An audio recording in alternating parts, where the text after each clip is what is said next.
Halo Cak Geng. Nah sekarang ini sementara hype Spider-Man No Way Home, di mana orang sementara membicarakan apa yang mungkin ada atau apa yang mungkin tidak ada dalam film tersebut.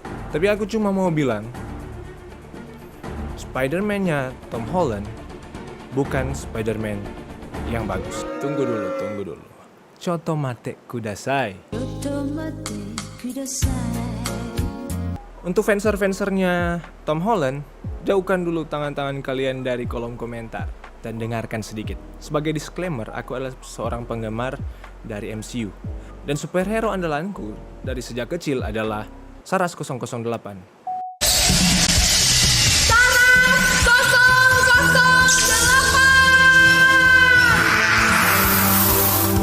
Spider-Man.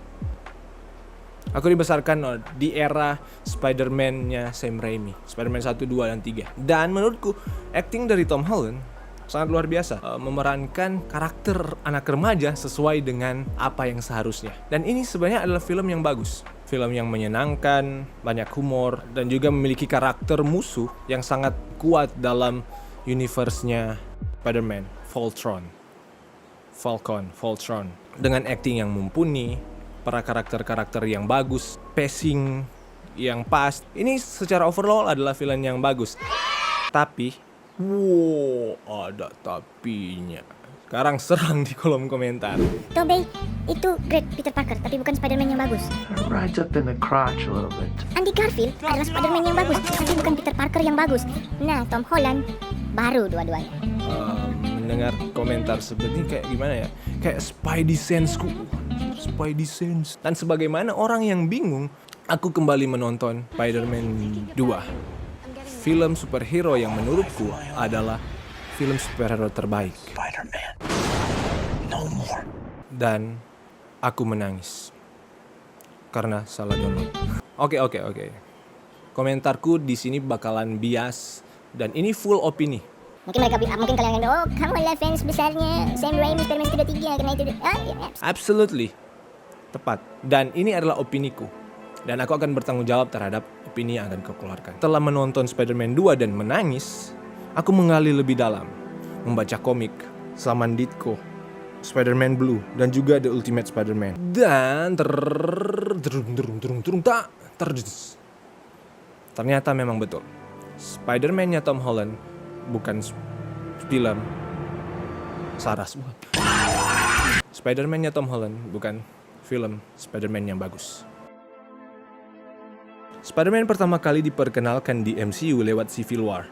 Dan menurutku Russo Brother mengerti karakter Spider-Man. Dia awalnya tidak mau bergabung dengan Avenger, mau fokus sekolah. Kayak anak-anak SMA yang ditembak terus bilang, Maaf, aku harus menolak. Dan aku harus fokus di sekolah. 2 bulan kemudian kawin. Peter Parker dengan suit buatannya sendiri kurang lebih 1 tahun telah beraksi sebagai Spider-Man. Setelah itu diajak oleh Tony Stark bergabung dan Captain, big fan of Spider-Man. Yeah, we'll talk about it later. Just Hey everyone. wah, look at that shit. Akhirnya Spider-Man mendapatkan filmnya sendiri, Homecoming. Sayangnya di Homecoming, Peter Parker melakukan kesalahan-kesalahan fatal yang menurutku membuat karakter ini jauh keluar dari apa yang seharusnya menjadi Spider-Man. Spider-Man menghancurkan rumah makan yang ada di perempatan, tidak ada rasa bersalah, aman, santai. Dia membiarkan temannya di party, besoknya aman, santai. Buat masalah di sekolah, kemudian dapat ganjaran, keluar begitu saja, aman, santai. Membuat teman timnya dalam bahaya, tiba-tiba pergi, mereka menang dan semua selamat, aman, santai. Meninggalkan cewek yang diincarnya di party dan besoknya minta maaf kecil, aman, santai.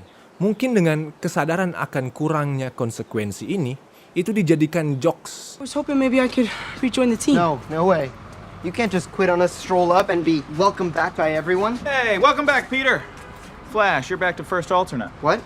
Bukan berarti celah itu akan hilang kan? Dengan membandingkan kurangnya konsekuensi dari Peter di Homecoming, kemudian kita membandingkan dengan di Spider-Man 2. Seriously, aku kemarin betul-betul mengenai saat menonton Spider-Man dengan apapun yang dilakukan Peter, dia bakalan kena konsekuensi. Menjadi Spider-Man bukan pekerjaan yang gampang.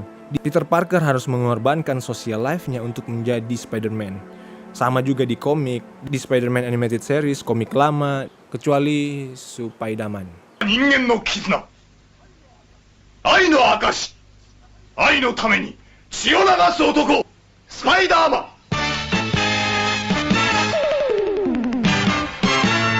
Jepang selalu berbeda. Salah satu karakteristik utama dari Peter Parker adalah dia tidak ada istirahatnya. Semua kacau dalam hidupnya. Walaupun dia memilih tindakan yang tepat, tapi tidak Cak geng. Dia tetap akan naas. Walau begitu, dengan segala macam kenaasan yang terjadi dalam kehidupannya, dia tetap memilih untuk menjadi Spider-Man. I won't make him the handsomest guy in the world or the strongest. I won't make him rich. He'll have money worries. I can relate to that because I had money problems in those days. I said he won't be that popular. I mean, it's not easy for him to get a girl. He has to worry about getting dates. And I figured that most of the kids or the teenagers or the young adults who read those stories would be able to relate to that because life isn't easy for anybody, really. Peter Parker adalah kita orang-orang yang struggle dalam kehidupannya, memiliki masalah keuangan, seorang laki-laki yang terlihat lemah, kurang terkenal, bukan siapa-siapa. Dan memang dunia tidak semudah itu, walaupun kamu adalah seorang Spider-Man. Kayaknya semua tindakan harus ada konsekuensinya. Konsekuensi itulah yang membuat kita relate dengan Man dalam Spider-Man. Nah, salah satu konsekuensi yang nampak di Homecoming adalah Peter Parker kehilangan suitnya karena melakukan hal yang benar.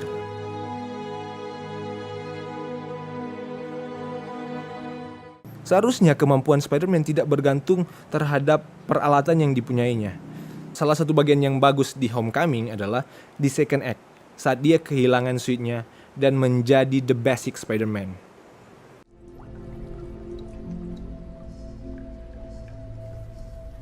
If you're nothing without this suit, then you shouldn't have it. Dia juga menolak tawaran dari Tony. Mantap, Pet.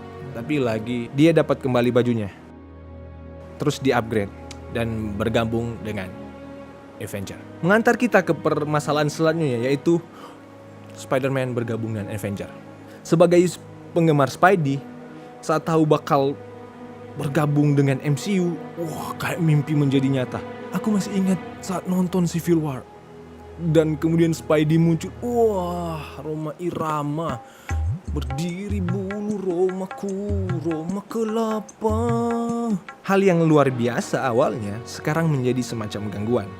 Spider-Man yang dulu adalah pure film Spider-Man tanpa bergantung pada cameo karakter lain, keterkaitan dengan beberapa tahun kemudian, ya hanya film dengan karakter utamanya seorang Spider-Man. Sekarang Sony kayaknya ingin menggunakan akses sebesar-besarnya terhadap karakter Marvel. Dan salah satu konflik besar Peter Parker adalah ingin menjadi anggota Avenger. Bahkan momen-momen besar di sini adalah usaha Peter untuk menjadi seperti Tony. Peter kayaknya ingin jadi Iron Boy Junior daripada ingin jadi Spider-Man. Mungkin kita akan membahasnya nanti tentang Far From Home setelah Spider-Man No Way Home keluar. Orang-orang bilang itu yang membuat MCU bagus adalah karena itu terkoneksi. Kayaknya bukan. Tapi yang membuat itu bagus adalah pengembangan karakter yang baik dan tepat.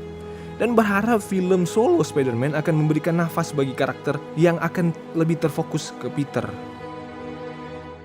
Sebenarnya yang diharapkan adalah karakter Spider-Man yang dengan segala kekurangannya, motivasi Peter Parker untuk menjadi Spider-Man, Uncle Ben, Great Responsibility, MJ yang sama-sama struggle dengan permasalahan di rumah, yang membuat dia dan Peter sama-sama mengerti bahwa kehidupan, apalagi kehidupan orang dewasa itu lebih berat dari apa yang mereka bayangkan. Mungkin bisa dimengerti karena ini adalah film Spider-Man yang kesekian kali. Mereka tidak ingin menunjukkan lagi Uncle Ben yang meninggal, ya mungkin supaya nggak kayak Batman. Kill Martha! Walaupun tidak menunjukkan scene di mana Uncle Ben itu terbunuh, great power, great responsibility, tapi nilai-nilai yang ditinggalkan oleh Uncle Ben seharusnya ada. Karena itu adalah core, adalah inti dari apa yang dipegang oleh Spider-Man, Peter Parker. Tanggung jawab atas kekuatan yang dimilikinya. Karena saat dia melepas tanggung jawab, orang-orang akan terluka, orang-orang yang dikasihinya, yang dia sayangi, terkena dampak. Bagaimana dia memilih untuk mengorbankan kehidupan pribadinya, kehidupan sosialnya, untuk menjadi Spider-Man. Seberat apapun yang terjadi, dia tetap memilih untuk menjadi Spider-Man. Itu yang diinginkan oleh Stan Lee. Karakter yang relate dengan kita. Spider-Man yang memiliki masalah keuangan, yang kemudian harus menjual foto dirinya, foto Spider-Man, kepada orang yang mempergunakan foto itu untuk merusak reputasinya, hanya untuk mendapatkan uang untuk bertahan hidup. Bukan Spider-Man yang diadopsi oleh seorang bilioner yang memberikannya suit baju Spider-Man yang mungkin seharga satu kota dan tidak pernah merasakan masalah keuangan itu. Peter Parker yang kesulitan dengan sekolahnya, walaupun kita tahu dia seorang jenius, tapi tetap bermasalah dengan nilai di sekolahnya karena dia menghabiskan waktu untuk membantu orang lain. Hidup double life sebagai Spider-Man. Bukan Peter Parker yang walaupun tidak hadir dalam persiapan, dalam latihan, dia tetap masuk ke dalam tim tanpa perlu berusaha apapun. Peter Parker yang kesulitan menjaga hubungan dengan orang-orang yang disayanginya, yang dia sebenarnya ingin bersama dengan mereka. Tapi saat dia tahu dia memiliki tanggung jawab yang lebih besar dari itu, dia harus memilih untuk tetap menjadi Spider-Man dan merelakan kehidupan bersama orang yang dia sayangi demi tanggung jawab yang lebih besar. Bukan Peter Parker yang tanpa usaha lebih bisa jadian dengan cewek terpopuler di sekolahnya. Sekali lagi, yang membuat Spider-Man berbeda itu adalah Spider-Man itulah kita, adalah orang-orang yang struggle dalam kehidupannya, yang kemudian mendapatkan suatu kemampuan luar biasa, dan bagaimana dia bertanggung jawab atas kemampuan yang diberikan kepadanya. Itu yang membuat Spider-Man menjadi Spider-Man. Keinginan besarku adalah semoga Spider-Man No Way Home akan menjadi Spider-Man yang bagus. Karena dengan mendengar saja suara tawa dari Goblin, jiwa anak-anakku kembali menggelegar. Dengan tahu Dr. Ock akan kembali beraksi lagi, membawa nostalgia itu. Semoga No Way Home akan menjadi sebuah film yang memorable dan tidak hanya menggunakan memori-memori kita terhadap Spider-Man sebelumnya sebagai alat fan service dalam balutan multiverse untuk menjadi bahan menjual tiket. Entahlah.